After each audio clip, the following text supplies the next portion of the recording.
Oke, tes. Udah ya? Oke. Kembali lagi di 45,6 FM Radio Kelapa 2, siaran gabut dan unfaedah dari kita semua. Let's go!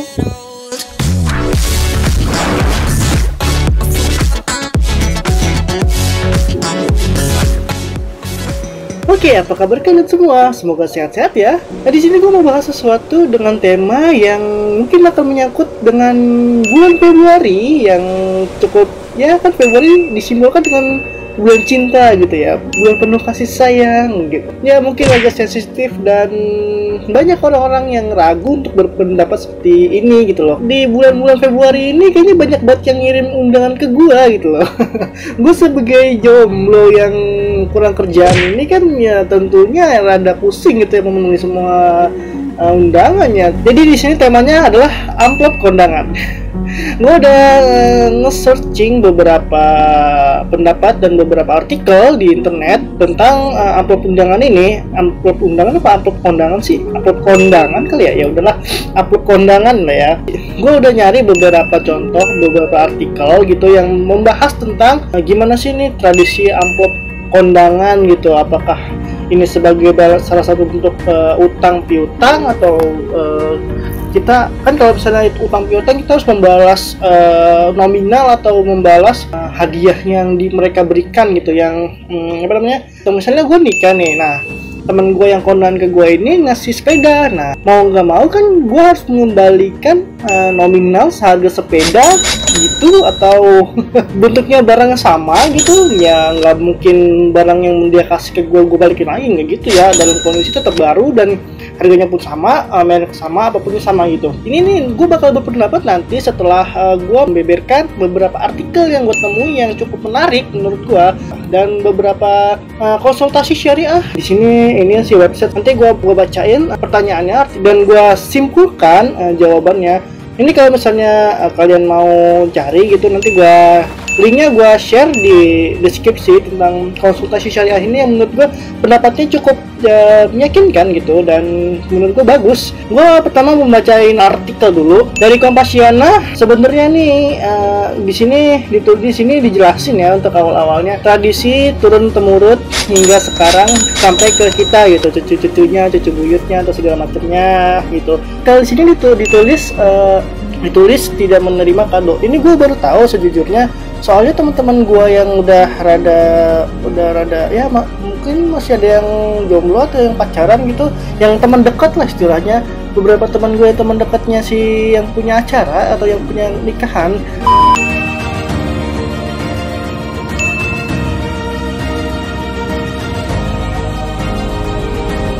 ini tradisi seperti ini, tradisi amplop atau undangan kayaknya gue nggak tahu di zaman dulu ada apa enggak. Tradisi seperti membantu-bantu kayak ini nih, kayak apa sih, tenda gitu segala macam, terus jadi masak-masaknya ngasih bahan-bahan makanan gitu, yang misalnya ngasih daging semangkok gitu, ngasih daging 10 kilogram gitu, tetangganya patungan ngasih daging nih gitu ya. Mau nggak mau dalam lingkup kampung atau desa itu ya harus ngasih yang sama gitu ke lingkungan orang-orang yang ada di desa itu kalau ada yang ngadain nikahan lagi ya.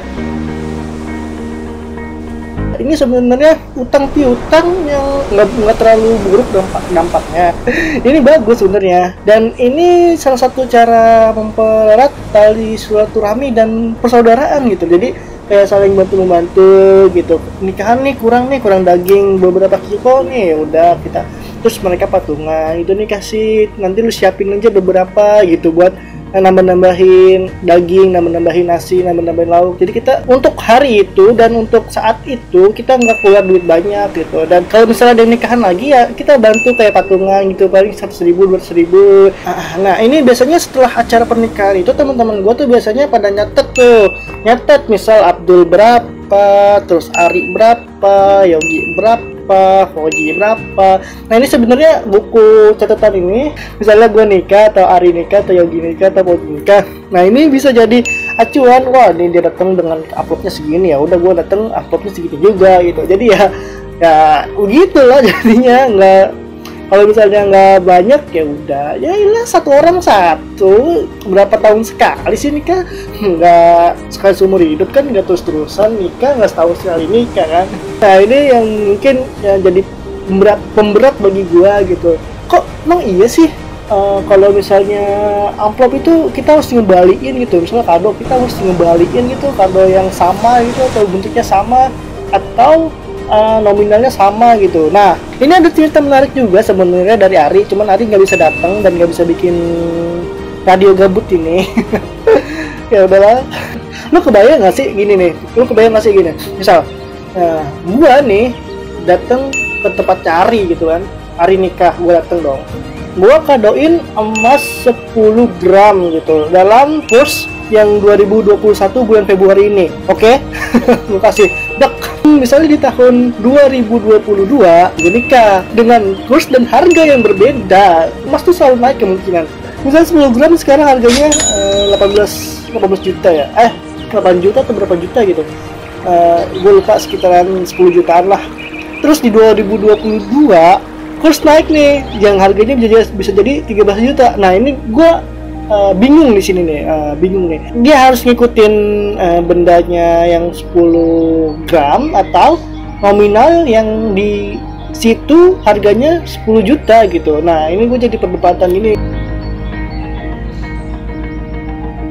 Tapi nggak tahu, gue belum pernah berpengalaman itu gitu loh untuk menghadiri undangan, dan gue baru tahu karena di grup WA gue tuh rame masalah pembahasan amplop undangan ini gitu. Jadi gue jadi trigger gitu, jadi mikir ini kayaknya seru nih kalau dibahas, cuman gue gak ada partner buat dibahas, jadi nggak tahu ngalor ngidul, gue ngomong sendiri. Kita langsung ke konsultasi syariahnya aja.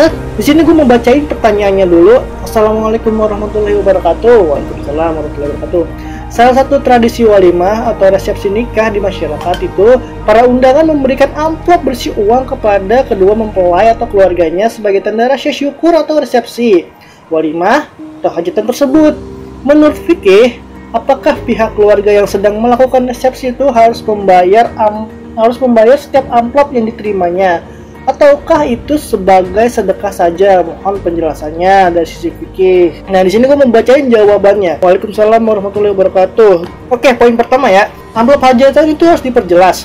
Apakah maksud undangan yang hadir dan memberikan uang tersebut adalah pemberian atau hibah sebagai tanda rasa syukur dan gembira atas walimah dan resepsi tersebut, atau itu menjadi pinjaman yang harus dibayar oleh sohibul bait atau tradisi yang berlaku di masyarakat. Nah, tadi kan tradisi di masyarakat tuh kayak piutang segala macam gitu, dan harus dikembalikan dengan sesuai jumlah yang sama gitu. Nah, ini tergantung dari kitanya sendiri sih.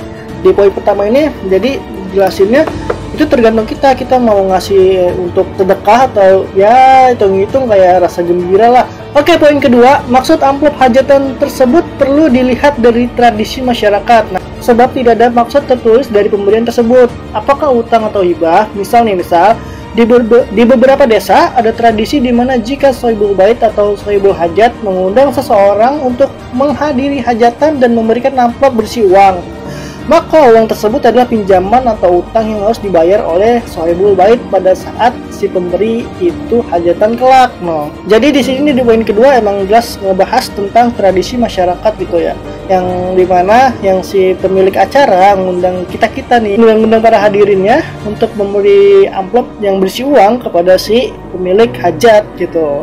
Dari sini tradisinya bilang kalau uang itu sebagai pinjaman dari si pemberi gitu.